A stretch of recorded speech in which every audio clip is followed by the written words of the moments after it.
What's going on, everybody? Welcome to Monster Monday. Had to start just a little bit late. We both had some traveling to do, and both of us just really getting home. But it's good to see we already got people in here waiting. I see down east, you were the first one to comment, bud. You beat Jody. Jody getting slow. It must be that butt whooping she took from Creel, man. Slowed it down a little bit. Nah, Jody was working hard over the weekend. I saw her in the comments and that 1v1 working real hard. Shout out to Jody. Shoot, let's see. We got Brian B in here. We got Mike Irvin.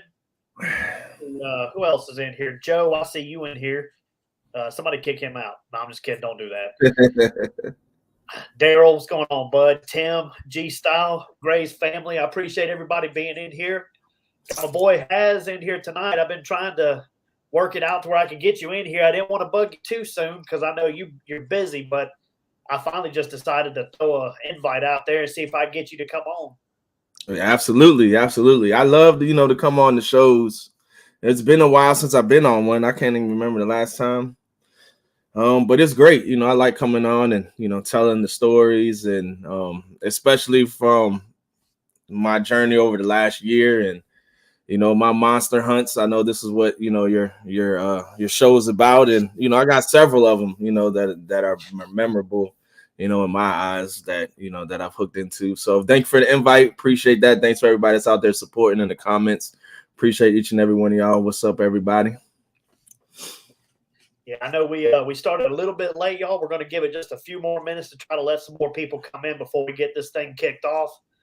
I was going to say, since I got you on here, we didn't get a chance to really talk too much, behind the scenes. But I started watching your channel a little while back, and I think you had probably around, was it 800 or 900 subs? It wasn't too early, but then I noticed your channel just blew up, dude. Like every time I turned around, I was seeing like a couple hundred subscribers on there. I was wow. And then I was gonna say you kayak fish. You got the same kayak I got, so immediately I was like, oh, heck yeah, that's what I'm talking about. I love that kayak. I want to get out there more, but we had a nice day. I was able to go out last Friday in it, but then the weather has, the wind has been super windy. We got cold weather, temps in the 19, 20 degrees at night. And, it's just too cold to get back out there on the kayak right now. So, and too windy to get out there on the kayak. We had freezing rain and hail come down over the weekend. So, golly, I can't wait to get back out there again. When's this weather? I'm ready. It's that March weather. Yeah. It's definitely bipolar. Sorry, I'm trying to move my mic. There we go. Oh, yeah, you're good. It killed my trip, that's for sure. It ain't gonna get quite as cold as what y'all gonna get, but it was still enough to shut the bite down in Florida. I can imagine. The fish do not like that fast fluctuation of temperature change, and that's what makes it hard when you're going into winter, into the springtime. Because you have those days, it's really the nighttime which you have to look at it, because it'll go from 65 and then drop down into the 30s at night. You have such a huge fluctuation in the water temps, which is confusing and shocking these fish. So it's a little hard to get on them consistently right now, but it's going to change soon. I can't wait. Yeah, it ain't too much longer. Usually we get one more cold snap before Easter, and then it starts getting hot quick. Yeah. I am ready. Let's see. Who else snuck in here real quick? We got Annette in here, Catfish Fever. Let's see. James Kirkpatrick, Tim. I appreciate everybody coming in here. Got Tom in here, Chucky, got Dale.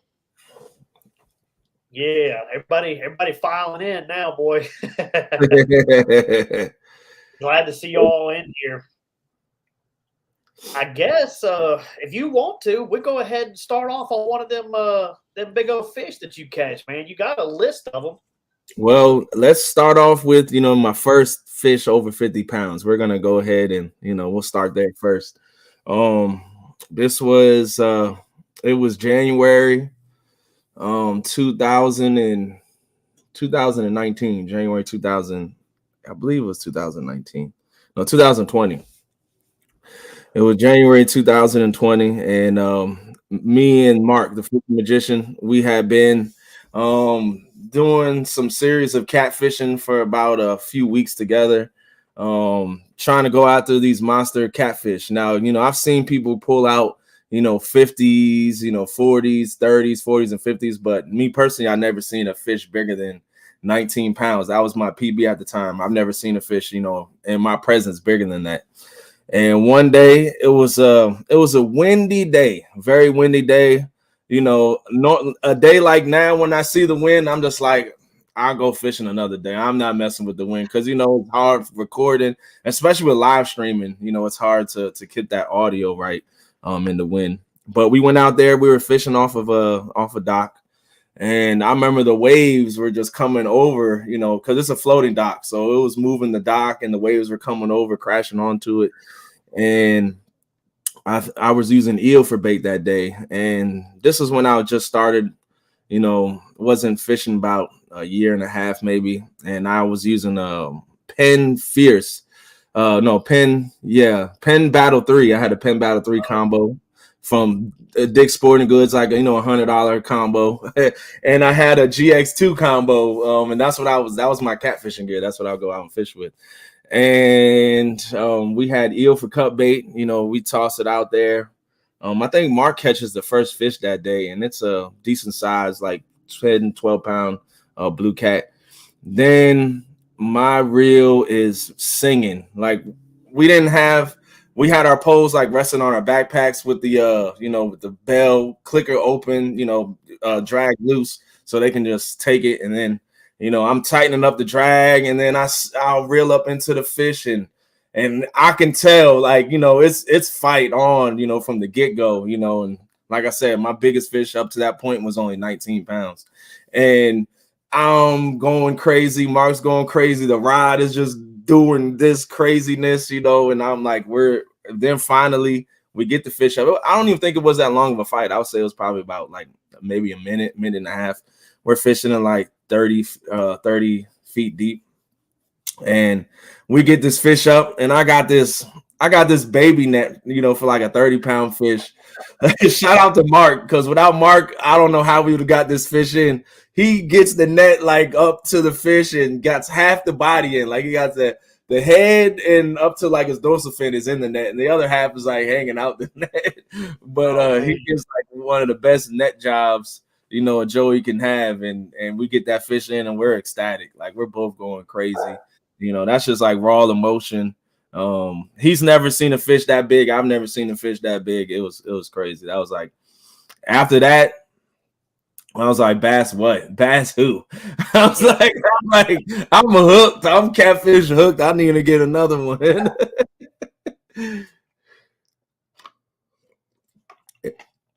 And that's how it started, to go from 19 pounds to a 52 pounder. Then I remember Brandon, the Baltimore angler, he would always say in like his videos and all that stuff, he'd be like, man, this guy has the luckiest fisherman I ever known. He skipped a 20 pounds, 30 pounds, 40 pounds to go straight to a 52-pound PB. I skipped it all. And then eventually I filled in, the 20 pounds and the 30 pounds and the 40-pound class fish and all that stuff. But yeah, that was crazy day for me. That was crazy day. Definitely will never forget that moment. Never. That's a heck of a fish, man, to start off on your big fish. You know what I'm saying? You go from 19 pounds to like 53 pounds. That's ridiculous, dude. Yeah, it was insane. It was insane. It was crazy. That's the fish that's in the picture for the thumbnail. That's the 52-pounder that I caught. And that's like the best picture I have, because, we took it on the iPhone and stuff like that. All the other pictures now are from like GoPros or pulled from live streams and stuff like that. So that's like the best picture I have. And the background is nice too, in the picture with the Kennedy Center in the backdrop. But yeah, that was it. That was all she wrote after that. And then you can fast forward a year later, is when I really started to get into when I started live streaming. I was out with Fishing Magician and Brandon again when I did my first live stream, December of that year.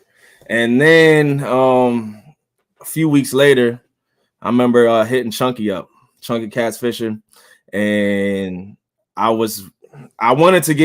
that I was wanting to get serious, going into this past year, and I wanted to get some rods, specifically for catfish now. So I know Chunky had the Whisker Seeker, he had a Muddy River rod. I asked him, which one, was your favorite? What's your personal preference? He was like, come get both of them. He gave me 3 of his rods to go test out. He had the reels, he had it all spooled up and everything for me. So I borrow his rods and I go out and go fishing with him. And I remember me and Mark, we were supposed to fish together that day, but the spot that we were going to, I got there before him and I couldn't find parking. And I was like, screw this, I'm gonna go up to another spot that I know about.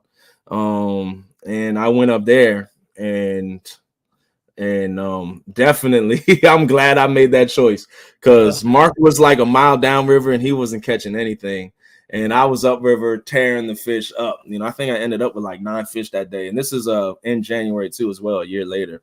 So it's the winter time, and and this time I'm fishing shallow flats. It's like probably about 10 feet where I'm fishing at from the bank. And I'm just, it's a choke point. There's like an island in the middle, and the river splits and going the 2 ways. So I'm fishing on the like shallow side of it. To the left is the shallow side. To the right is, a deep channel, deep drop off. And I'm fishing on the shallow bank, just waiting for these active fish to come up and eat. And we're getting on the fish. I think I caught about 3 or 4 or 5 fish. The live stream is going great. I'm testing the rods out. I'm loving the rods. I'm loving the action. The Muddy River rod, I like the casting distance on that thing. Like, you can really sling a Muddy River rod, even though it's a 7'6", you can still sling it out there far. And then that I look over to my right and I see the Whisker Seeker going down. It's going down.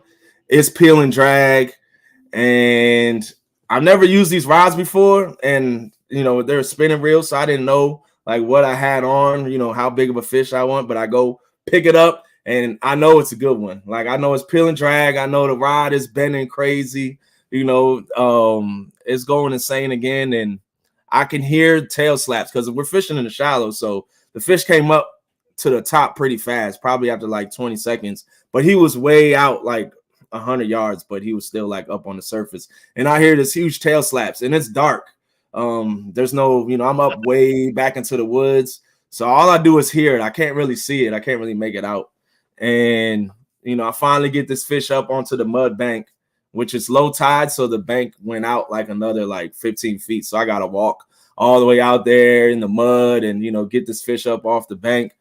And I get him, and I almost throw my back out trying to get this fish up to show him off on screen. But man, fish like that, it's like fish of a lifetime. The adrenaline that you get, the excitement that you get, you remember you remember all the details. You remember what bait you're using. I was using carp that day. I had eel, strawberry jello eel on like one rod. It didn't do that good, and then I had carp on all my other rods, and the carp was getting them done that day. And that was when I caught my PB that still stands to this day, that 62 pounder on Chunky rods. And that's kind of what like took my live streaming and all that stuff. Every time after that, Chunky would go live and he would talk about how I stole all his thunder and he can't catch any fish ever since Has borrowed his rods. And that's what helped me like get into, fast forward to where we are now, just like gave me a kickstart to for my channel. Retire that rod? Was that rod cursed to him now? He doesn't use his Whisker Seekers not much anymore. So he may have retired it since then. I know he likes to use his catfish sumos now. I haven't seen him use that Whisker Seeker much anymore. Yeah, because after I caught that fish on it, he ain't catching nothing else. He might as well just give it to me now at this point. Man, you made the rod betray him. That's bad. Oh man, I just remember like the chat trolling. I think Agent Murillo, you know, has a bigger PB on your rods than you do.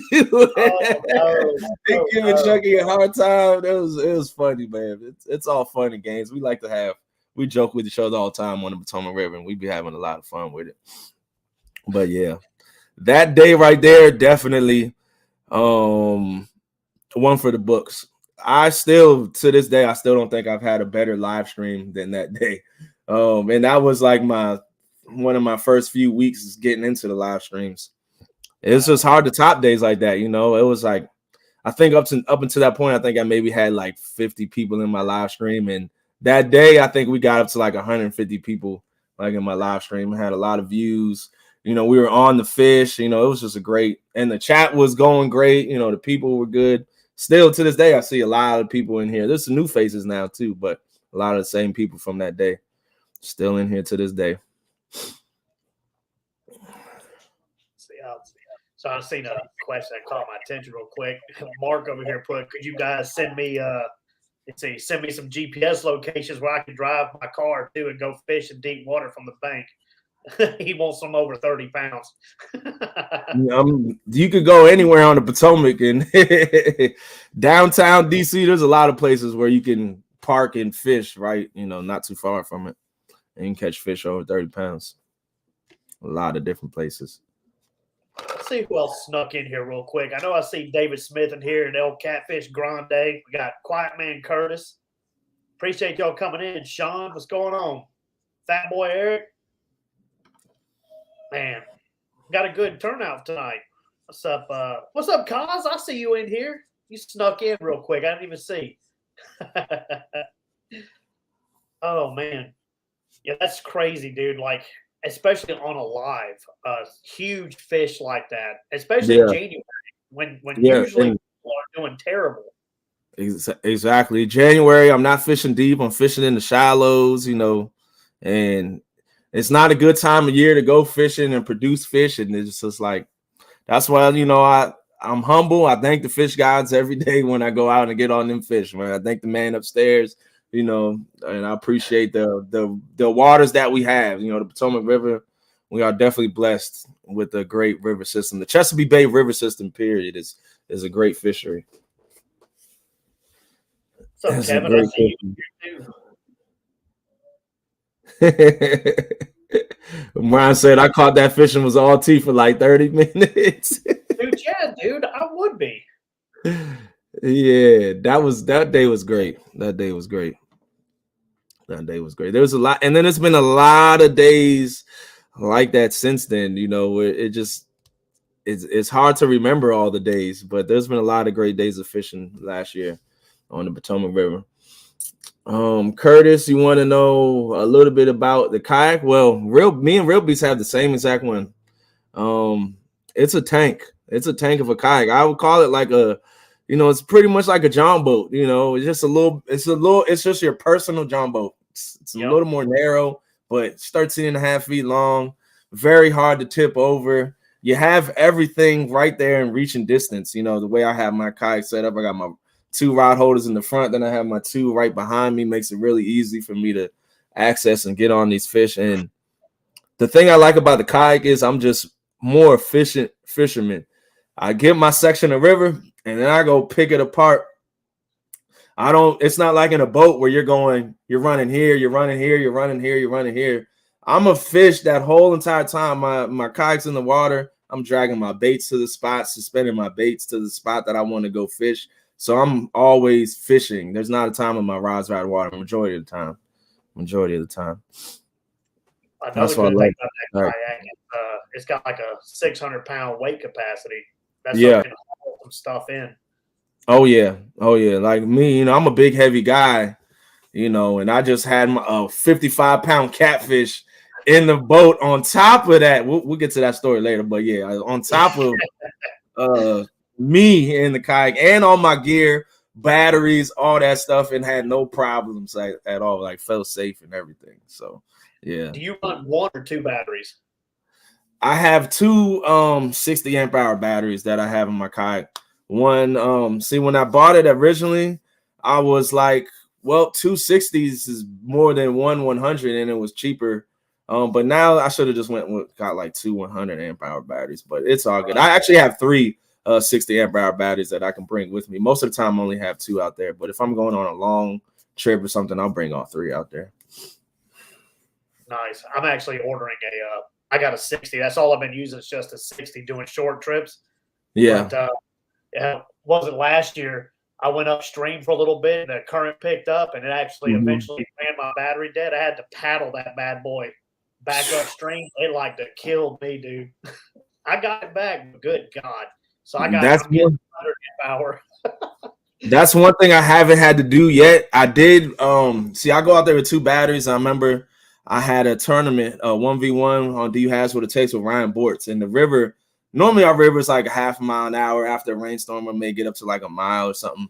The river was going 4 miles an hour at this point. And you know, I'm moving, going downriver. I'm top speed at 9 miles an hour in the kayak. Like I'm cruising downriver in this thing. But yeah, by like the tournament started, I want to say at 9 o'clock, and by like 11:30, I had ran through a battery. And I was off to the side, not in like the heavy current, and spot locked in there, and I ran through a battery. Once I ran through the first battery, I beached the kayak. I was like, that's it. I'm bank fishing now because I'm not about to run through this battery. I need this battery to get me back, especially because I had to go upriver against all that current. So I was like, I'm definitely going to need this battery to help me get back. And that still wasn't enough. I got to the choke point, and I could not get past that choke point. It kept spinning my kayak back around. So what I had to do is I had to go back and then go back up a back creek that flooded because the river was so high, and I was able to drag my kayak back there and get over to where I needed to be at. Without that, man, I don't know what I would have did. It was good God. That's when I learned my limits in the kayak. You know, that day is when I learned anything over 20,000 cubic feet per second. I ain't going out there, and I was out there in 40,000. So my safety point is 20,000. I'll go out there, but anything over that. Appreciate that, Brian B. If somebody else could also, I think everybody in here is probably subscribed to you, but could somebody put his link up for his channel just in case? See if we can't get him a few more. Now, appreciate it, everybody. So, all right. So we covered your first big one, and then we covered the one you stole from Chunky. Yeah.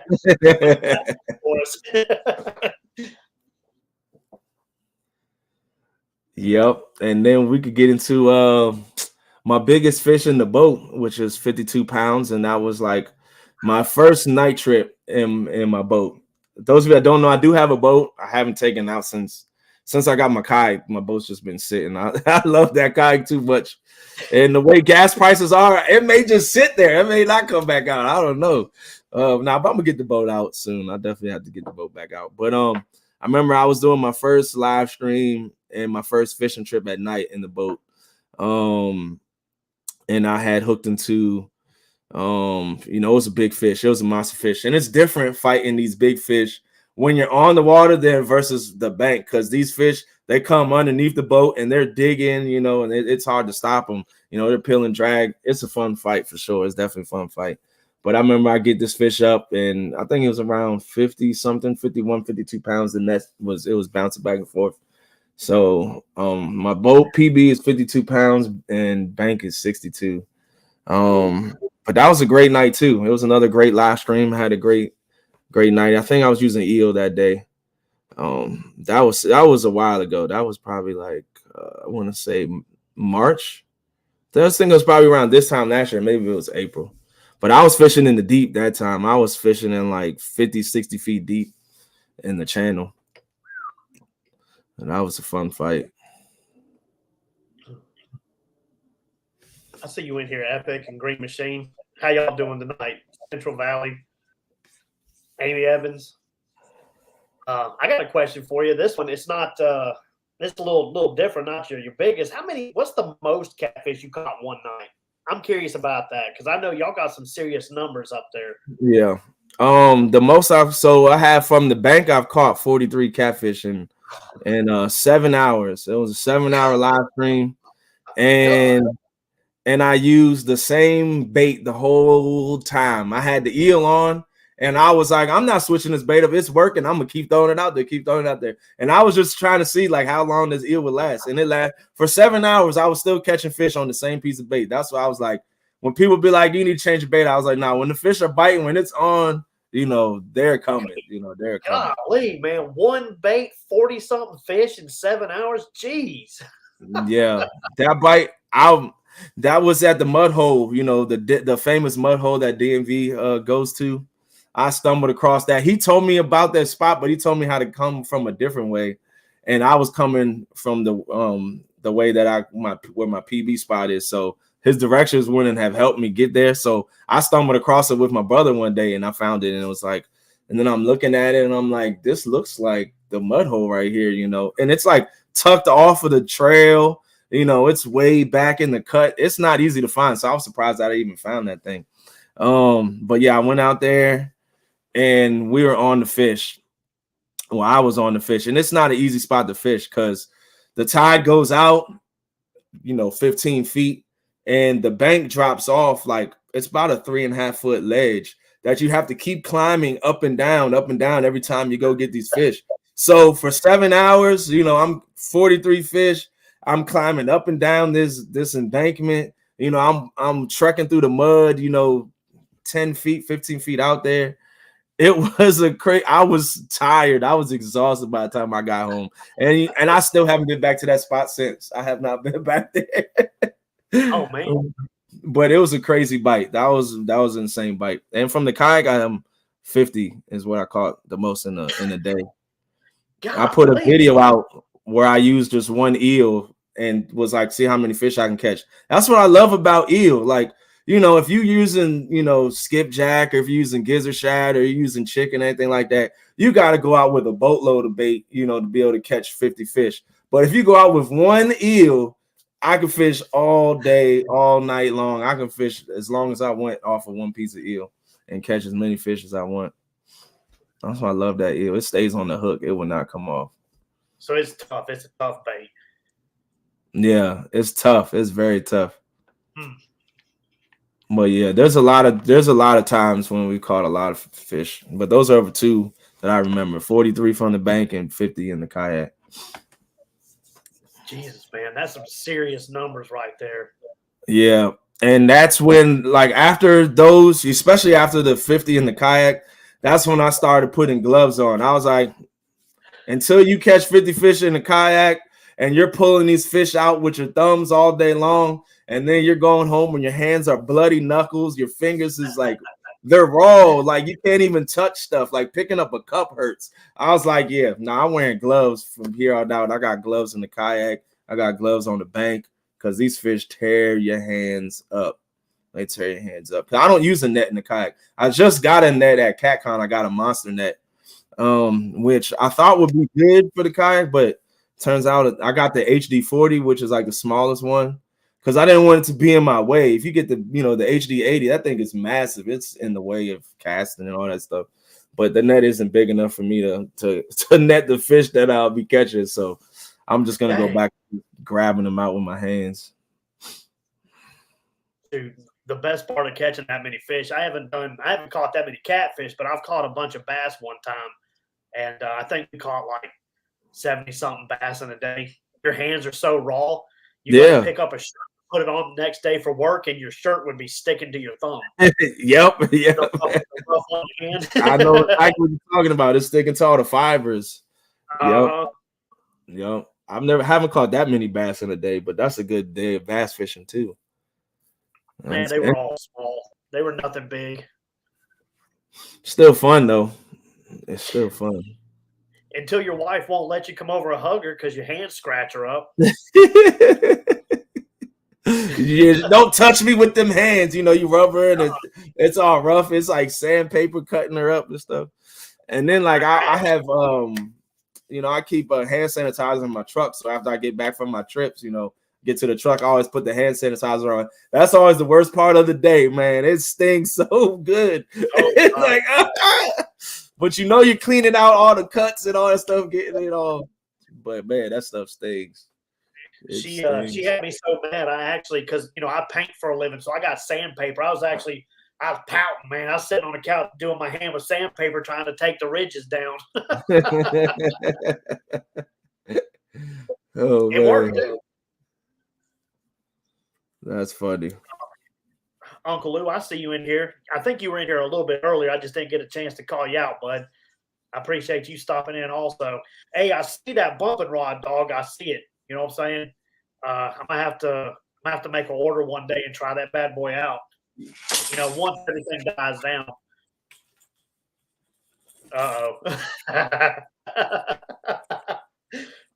Ooh, this sexy beast right here. Can't wait to get out and use it. Can't wait to get out and use it. Yeah, actually, this would be a good time if you want to kind of go through some of your equipment and everything. We'll save one of your other fish for a little bit later on. I know. I was going to say, I think you use some of the same reels that I do, so they're pretty good workhorses too. Oh yeah. So let's see here.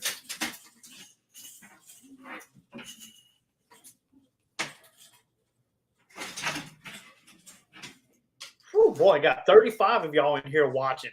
Y'all must be bored. So this is when I'm on the boat or the kayak. These are what I'm using, and pretty much now these are going to be using from the bank too now until kayak season is over with. Because I got them dialed in now, so where I can cast them pretty far from the bank too as well. But Penn Squalls, love them. This is a Penn Squall 20, perfect size for me. They get bigger, they get way bigger than this, but 20 is the perfect size. Once you get bigger, you're also talking about heavier. The rod's going to get heavier in your hand, and when you're kayak fishing and you're catching all these fish, all that work is on your shoulders and your biceps and all that stuff because you don't have your legs. So you want your rods and stuff to be, light because it's a lot of work all day long. Trust me, it's a lot of work.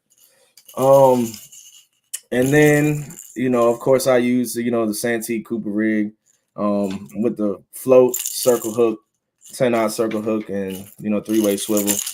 My new addition that I just got, because I had two Penn Squalls and I wanted two more.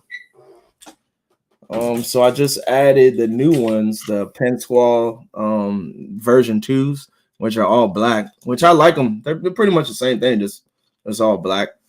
I just got these a few weeks ago, so I've been using these now too, and I love them. And then from the bank, I use Abu Garcia 6500 catfish specials.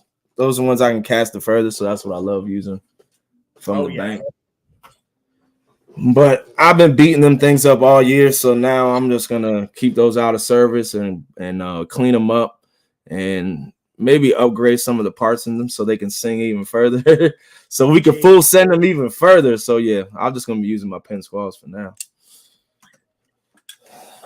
I was going to say down in Saltwater, some of them boys that I know, they use the Abu Garcias, and if you upgrade them and dial them in just right, I've seen them guys empty their spool surf fishing.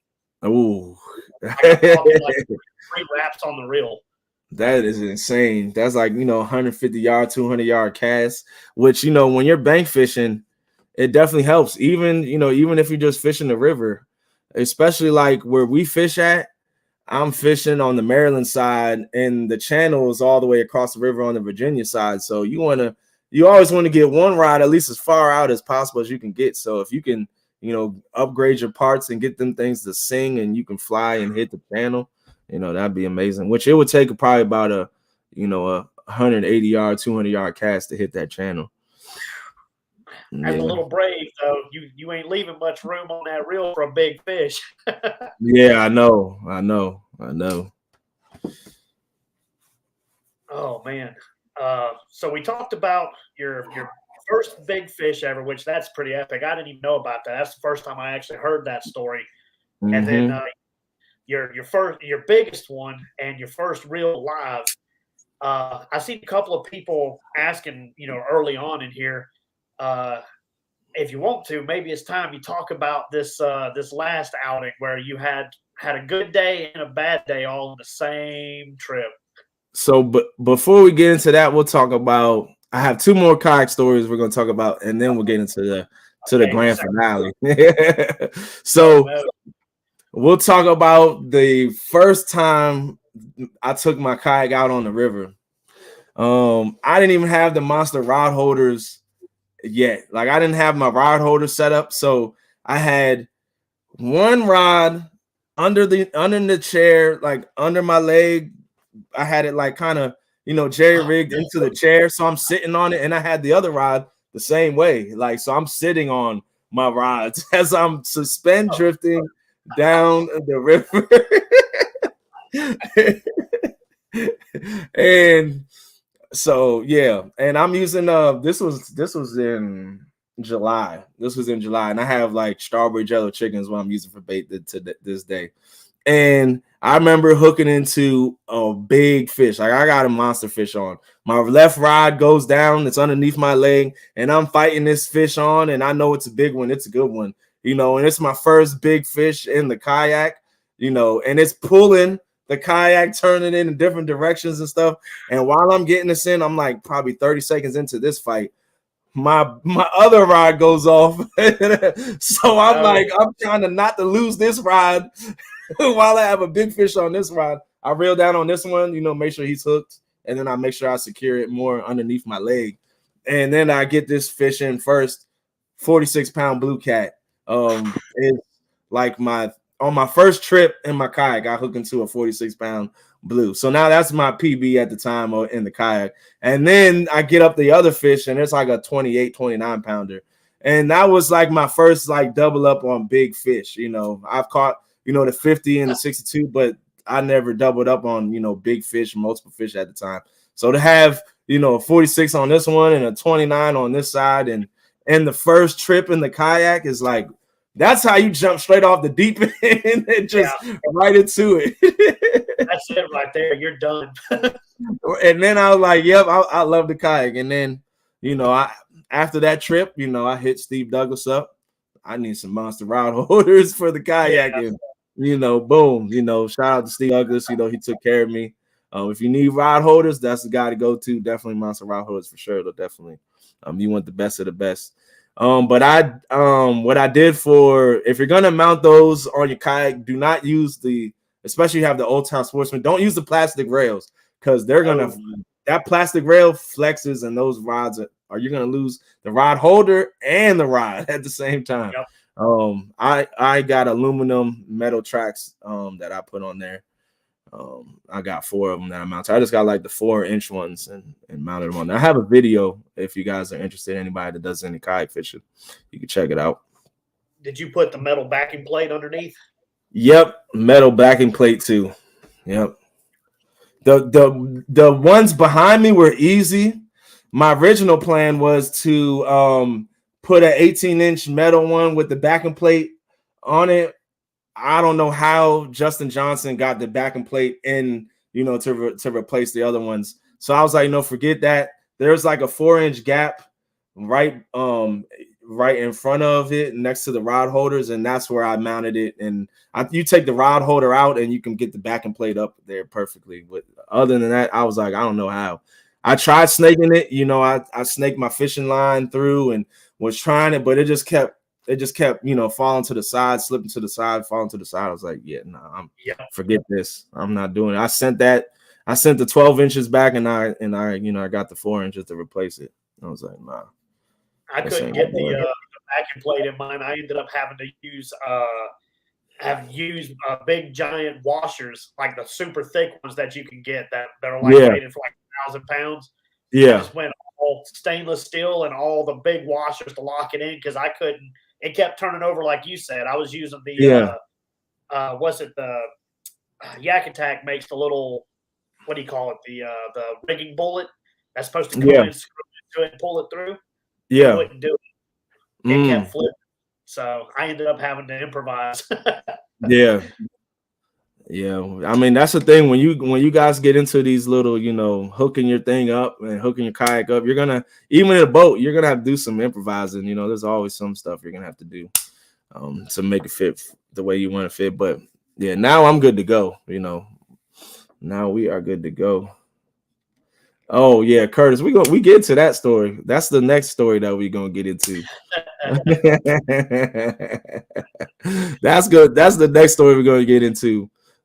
My first dude has what it takes. Of course, Brian B.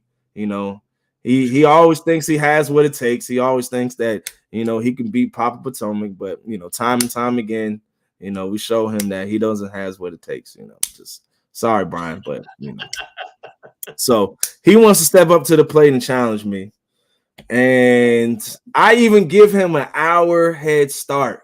Like, I was having technical difficulties with the kayak and the phone overheating and all this stuff. So the tournament starts at 5 p.m. I don't even actually start fishing until 6 p.m.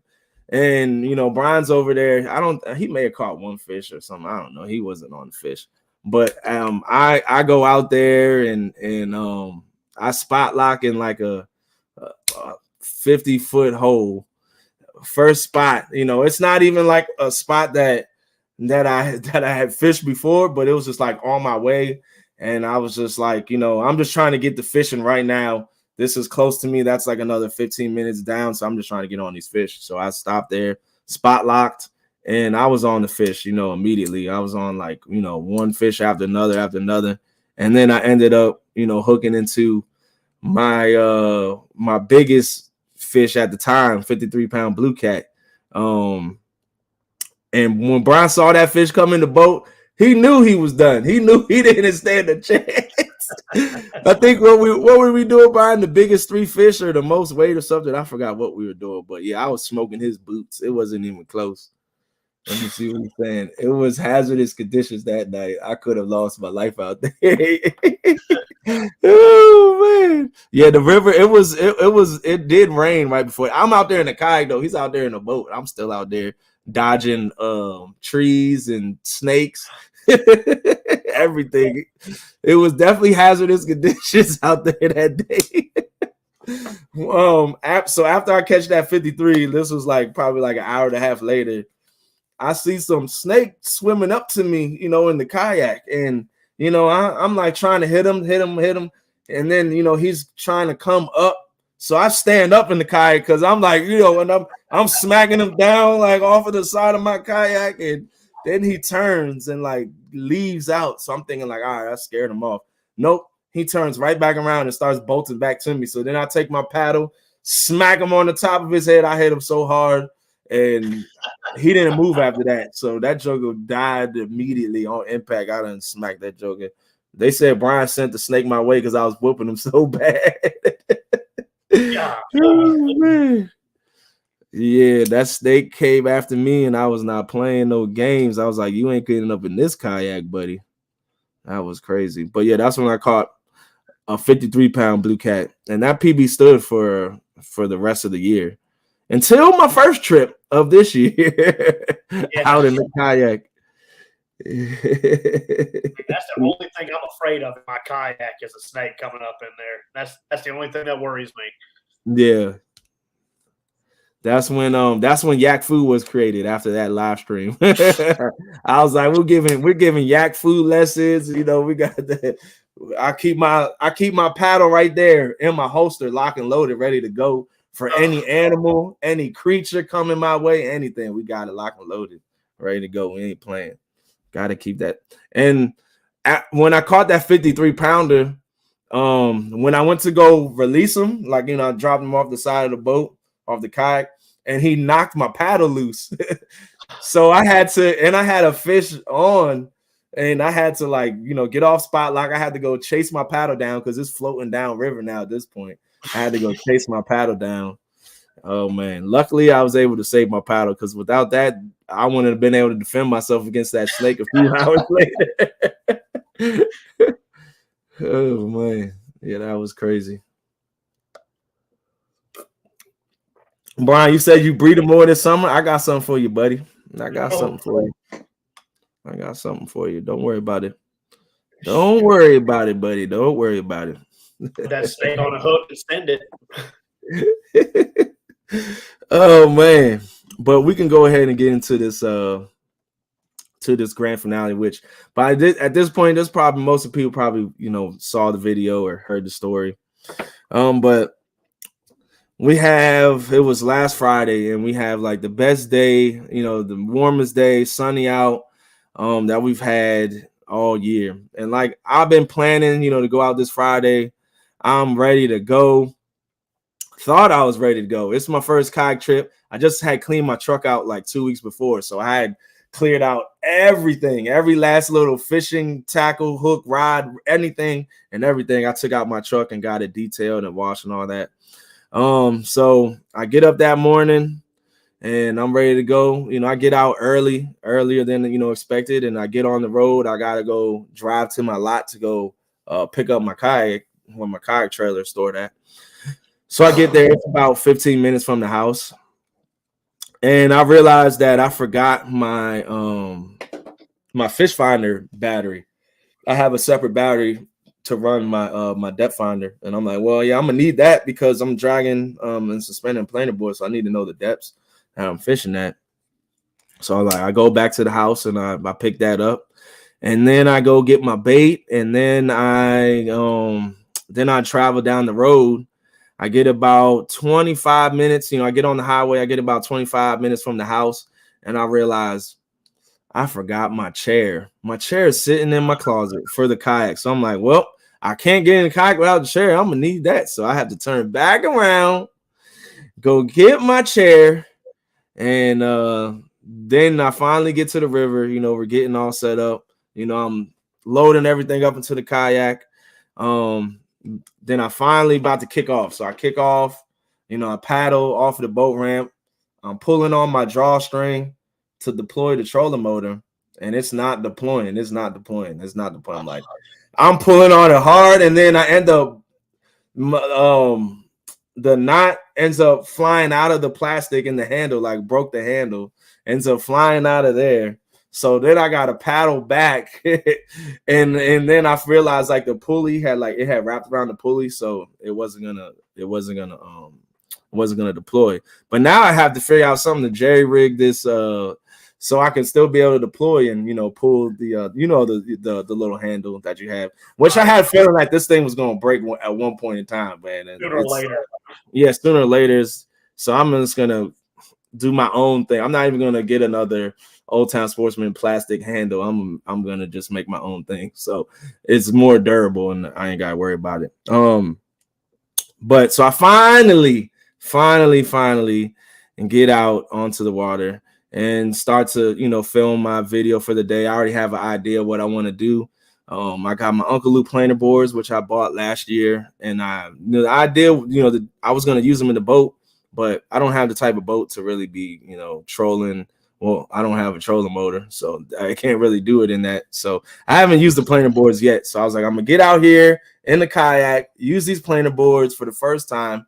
So I'm getting them all set up. I throw one over my left shoulder and get it out there, 50, 100 yards. Throw one over my right shoulder, get that out there about 50, 100 yards. Then I get my suspended rods down. I drop my right one down, and then I drop my left one down. And as I drop my left one down, then I look up to my right, and I see my planer board that was way back, 100 yards, passing me by, going downriver, passing me by in the kayak. And I'm like, what the fish snatch is going on? No. And I'm blown, because I don't have my front camera footage, because the GoPro in the front would have caught that planer board passing me by to the right. It didn't even have the blinker on or nothing. This planer board just passed me on by. Then I'm like, I reel up to it to catch up to it, and then hoping that it had hooked the fish, and boom, I got the fish hooked. And the fish didn't even I've caught big fish, I've caught some decent sized fish. They pull, they rip and run. This fish was just coming into me, and I'm in 8 feet of water, 10 feet of water. Didn't peel, drag. It gets up close to the boat, and I know it's pretty, I know it's like a heavy fish, but it just comes right up. It didn't even run under the boat. It didn't do anything. It just came right up. Didn't fight anything crazy. But I just see a huge tail. I see a big tail. I see a long body, and I'm going crazy. I'm freaking out. I was like, oh man, this is definitely, a PB. I know it's definitely in my kayak PB. it probably was close to my PB, but I didn't have any scale or anything anyway to weigh this fish. And I get this fish in the boat. I almost flipped my kayak because I'm trying to pull this thing up, and I had my weight was still kind of centered. So you got to counterbalance, guys. If you're gonna pull in something 55 pounds on this side, scoot your butt to the left. So I was like, oh man, I saw the tip. So then I'm like, all right, let me readjust. Let me scoot over to the left side so I can pull this fish up over on the right side, and get the beast up in. And it ended up being a 45 and a half. Really, it was probably about a 46-inch fish, because when I went back and looked at the picture, his nose was still hanging, over my board. I was just trying to get a picture of the fish because it's sliding on the board, and I'm just ecstatic.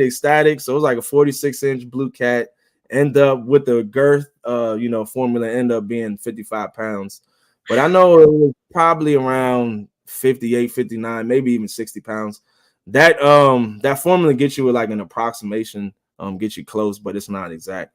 But we're gonna go with 55 because that's what the formula says. So we're gonna go 55. That way, 55 is easier to beat than a 60 pounder. So we're just gonna call it 55.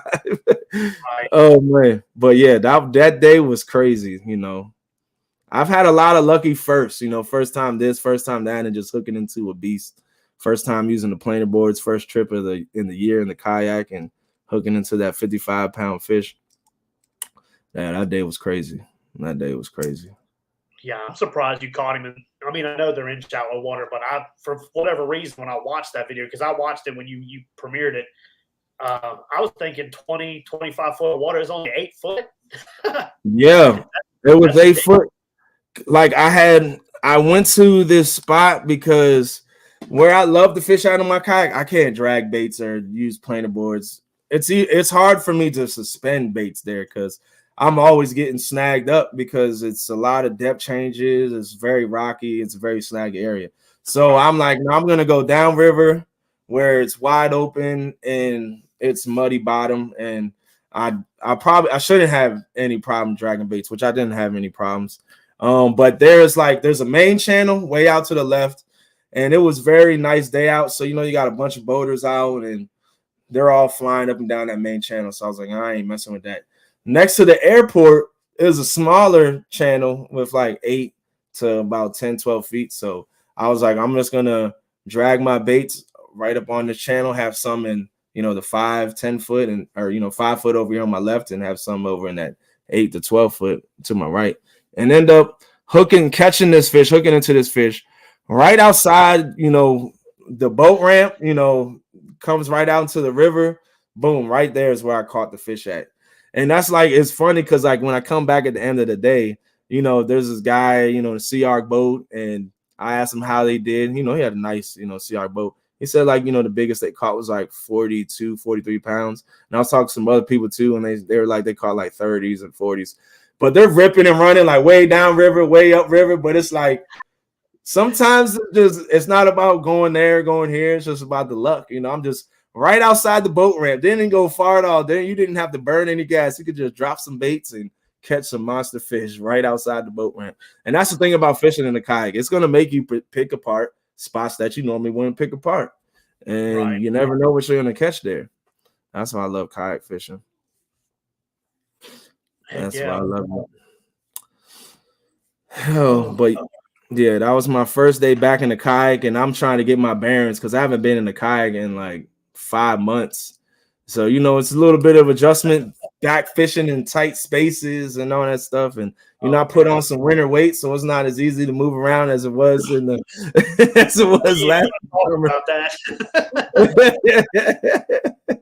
But I knew leading up to, I've been in the gym and I've been, running a lot, running miles and exercising and lifting weights and all that stuff, getting prepared to go back out there fishing the kayak, because I know, it's going to take a toll. You're going to use your muscles a lot, fighting these fish, because you only have your upper half of the body to that's your upper body. That's it. All upper body strength.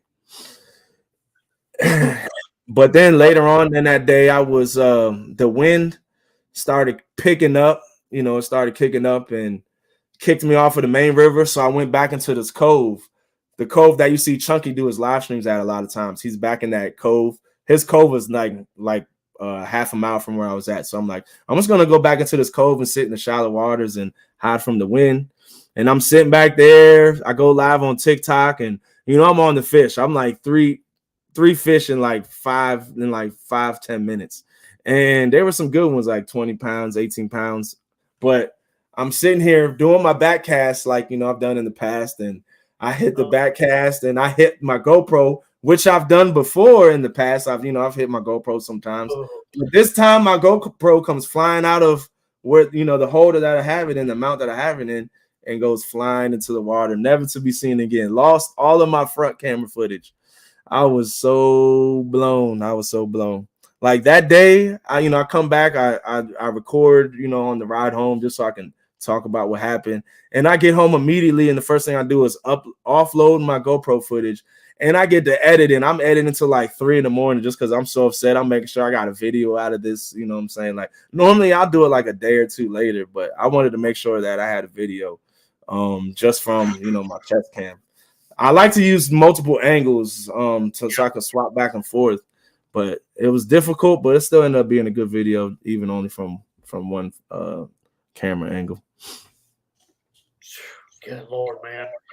That's super upsetting. I was upset before you watching that because I've had footage get deleted. I've never lost the GoPro, but I've had it get hot and delete footage off of it. And that feeling alone, but much less losing a $300-400 GoPro. Good. I know, and that was like my GoPro 9 that I just bought last year. Oh, God, no. My GoPro 7 that I've had for years, this thing even fell into the water at the boat ramp, and I got it back, and it's still, functioned fine and everything. It's still a soldier, still a trooper, but that new one I bought last year went flying into the river. But it's all good. It happens. You gotta chalk that stuff up to the game. You're gonna lose stuff when you're fishing on the water, on a boat, in a kayak. Anything is possible. Stuff's gonna happen. You just have to chalk it up and keep it moving. Yep. Just gotta keep on pushing. That's it. That's all you can do. Got to keep on pushing. But yeah, I went straight home and got to edit in on that video. Oh man. I was like, man, let me see if I got the GoPro flying. I was like, I hope I got that flying at least. And I did get the clips of it flying in the air. So that'll be up for a blooper of the year. Oh, heck yeah. It's going to be hard to beat that one. Oh, man. Well, guys, we're here at the end of this Monster Monday. I know Catfish Weekly should be taking place here in the next few minutes if it's not going already. I appreciate y'all being here. I appreciate you being here, Haz, coming on here and telling everybody your story. You had quite a few good fish to talk about, so it's always cool to get good fishermen up here telling their story for everybody. Appreciate you for coming up here and or for having me come up here. Appreciate everybody in the chat supporting, and appreciate you for putting on this Monster Mondays and having the anglers be able to have a voice to come up here and a platform to come up here and talk about their stories, because we all got plenty of them. And they're just going to get more and more and more. We're going to make more this year, so I'll be looking forward to the next one. Sweet. All right, y'all, we're going to sign off here, and I will catch y'all back on the next Monster Monday. Peace.